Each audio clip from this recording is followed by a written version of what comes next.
সবথেকে বড় খবর, চুঁচুড়ার প্রাক্তন বিধায়ক গ্রেপ্তার এবং তার সাথে কিছু কাউন্সিলর, পৌরপ্রধান, উপপৌরপ্রধান, তারা সবাই জেলে। এখন কি বলবেন?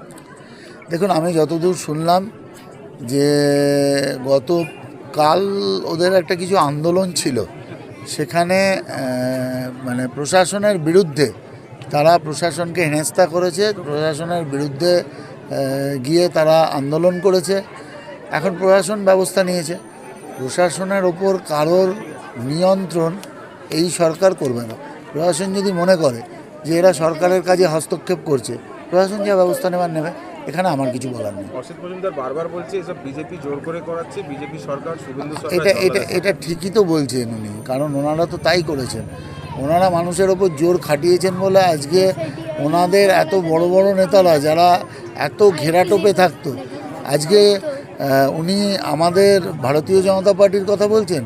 আজকে তো কালীঘাটে মিটিং দেখেছেন, 80 জনের মধ্যে মাত্র 20 জন মিটিং ক্যান্সেল। ওনার নিয়ন্ত্রণ মানুষের ওপর নেই। মানুষও চাইছে না, ওনার দলের লোকও চাইছে না যে উনি আর মানুষের কোনো কাজ করুক। উনি যদি দেওয়াল লিখন পড়তে না পারেন, সেটা ওনার দোষ, এটা আমাদের কিছু করার নেই।